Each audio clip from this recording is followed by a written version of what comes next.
నమస్తే welcome to Bharati's kitchen తెలుగువియన్ viewers అందరికీ వినాయక చవితి శుభాకాంక్షలు। ఈ రోజు వినాయకునికి నైవేద్యంగా చిరుధాన్యాలతో ప్రసాదాలు సమర్పిస్తున్నాం। మరి వంట చేసుకుందాం రండి। వినాయక చవితి స్పెషల్ గా వేరుగులతో కొబ్బరన్నం। వేరుగులు 1 కప్పు, కొబ్బరి తురుము 1/2 కప్పు, పోపు గింజలు మినపప్పు, శనగపప్పు, పచ్చిమిర్చి, కరివేపాకు, ఆవాలు, జీలకర్ర, ఇంగువ, జీడిపప్పు, నూనె తగినంత, ఉప్పు రుచికి కావలసినంత।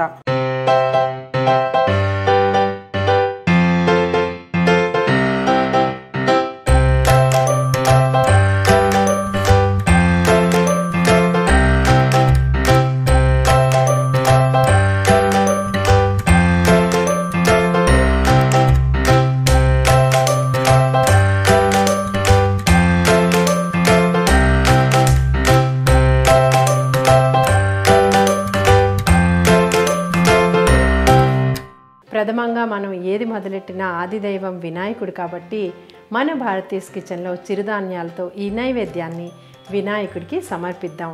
అయితే వేరుగులు అంటారు, ఇవి ప్రోసో మిల్లెట్స్। వీటిని బజార్లో ప్రతి చోట లభ్యంగా ఉన్నాయి కాబట్టి ఈ ప్రోసో మిల్లెట్స్ వేరుగులను తీసుకుని 2 గంటల పాటు నానబెట్టి అన్నం కింద వండుకోవాలి।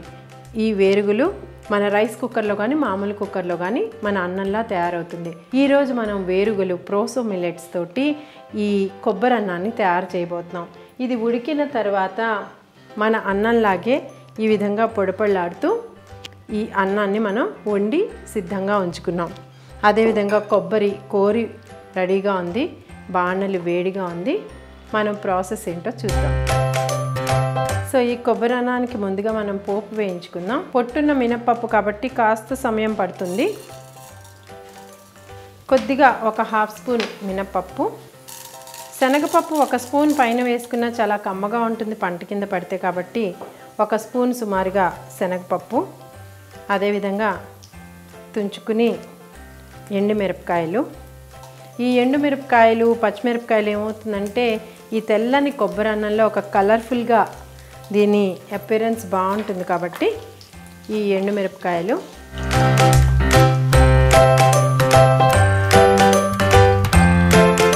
ఈ మిల్లెట్స్ని వండేటప్పుడు 2 గంటల పాటు నానబెట్టాలన్నాం। మన అన్నంలాగే 1 గ్లాస్కి 2 గ్లాసులు, అదే పెద్దవాళ్ళకి చిన్నపిల్లలకి మనం ఇది ఆహారంలో జోడించాలంటే 2.5 గ్లాసుల వరకు నీరు పోసి దీన్ని వండితే మన వరి అన్నం కంటే కాస్త ఎక్కువ టైం ఇది తీసుకుంటుంది వండడానికి। అది ఆ విధంగా మనం 2 to 2.5 గ్లాస్ నిష్పత్తిలో 1 గ్లాసు ప్రోసోకి 2.5 గ్లాసులు వాటర్ తోటి ఉడికించి పెట్టుకోవాలి। సో పచ్చిమిరపకాయలు, కరివేపాకు, జీడిపప్పులు, కొద్దిగా ఆవాలు, జీలకర్ర 1 స్పూన్ సుమారు వేస్తే కమ్మగా ఉంటుంది। వీటిని ఇలా కమ్మగా దోరగా వేయించుకోవాలి। కోరి ఉంచుకున్న కొబ్బరి కోరు యాడ్ చేసుకోవాలి।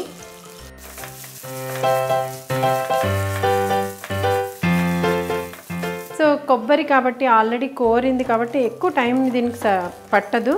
ఎక్కువగా దీన్ని వేయిస్తే కూడా టెండర్నెస్ కమ్మదనం పోయే అవకాశం కూడా ఉంటుంది కాబట్టి కమ్మటి వాసన వచ్చే వరకు దీన్ని మనం వేయించుకుని ఈ ఉడికించి ఉంచుకున్న వేరుగుల అన్నం ఇందులో కలిపేసుకోవాలి। చాలామంది కొబ్బరి అన్నంలో కొబ్బరి పాలతో వండుతారు కాబట్టి ఈ వేరుగులను కూడా 1 గ్లాస్ వాటర్ 1 గ్లాస్ కొబ్బరి పాలతో కూడా మీరు అన్నం వండుకోవచ్చు। ఈ విధంగా వేరుగుల కొబ్బరి అన్నం ప్రిపేర్ చేసుకుంటున్నాం। ఫైనల్గా ఇందులో రుచికి తగినంత ఉప్పు।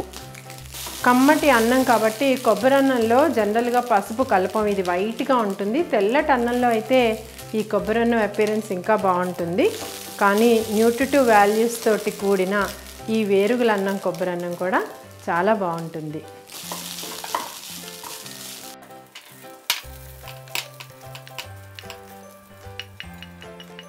ఒక ప్రసాదం రెడీ అయిపోయింది। వేరుగుల అన్నంతో దీన్ని ప్రిపేర్ చేసాం। ఇప్పుడు ఆరికెలతోటి పాయసం తయారు చేద్దాం। అరికెలతో పాయసం.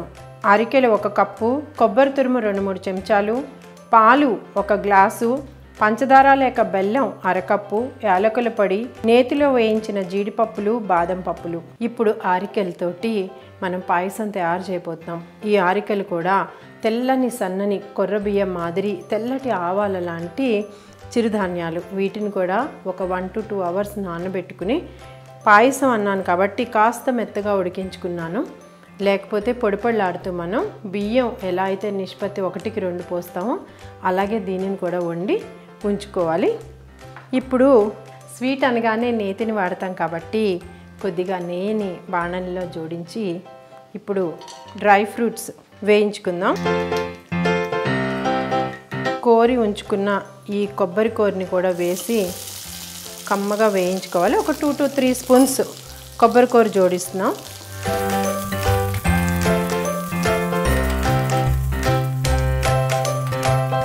మనం న్యూట్రిటివ్ ప్రసాదాల గురించి మాట్లాడుకుంటున్నాం. అదేవిధంగా ఆరోగ్యకరమైన సూత్రాలను పాటిస్తూ ఈ నైవేద్యాలు తయారు చేస్తున్నాం అన్నాం. సో చిరుధాన్యాలని తీసుకున్నాం. అదేవిధంగా బెల్లం పంచదారకి ప్రత్యామ్నాయంగా తాటి పటికి బెల్లం అని ఆయుర్వేదిక్ షాపుల్లో మార్కెట్లలో దొరుకుతుంది. ఈ తాటి పటికి బెల్లాన్ని ఇందులో స్వీట్నర్ కింద మనం వాడుతున్నాం. అందుకని మనం ఈ తాటి పటికి బెల్లంతో ఈ పాయసాన్ని ప్రిపేర్ చేస్తున్నాం.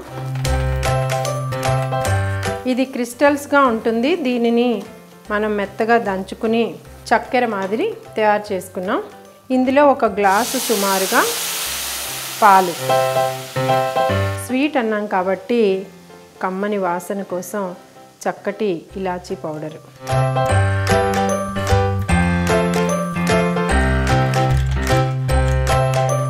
పటికి బెల్లం బదులు చక్కెర లేదా బెల్లం కూడా మనం ఇక్కడ వాడచ్చు. సో వ్యూయర్స్, పాలు చక్కగా మరిగిపోయాయి. మనం ఏ నేతిలో అయితే వేయించామో ఆ నెయ్యి కూడా చక్కగా పైకి తేరి ఉడుకుతోంది.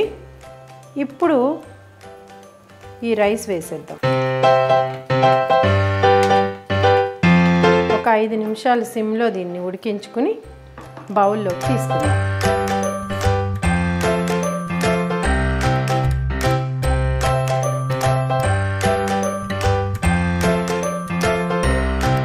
చూసారు కదా వ్యూయర్స్, చిరుధాన్యాలతో నైవేద్యాలు. మన అరికెలతో పాయసం, అలాగే వరుగులతో కొబ్బరి అన్నం ప్రిపేర్ చేసుకున్నాం భగవంతుడికి నైవేద్యం కోసం.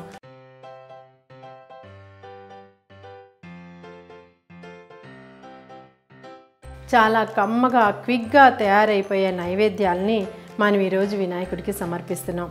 మరి వచ్చే ఎపిసోడ్లో మరో మంచి వంటతో మళ్ళీ మీ ముందుంటాను. అంతవరకు సెలవు.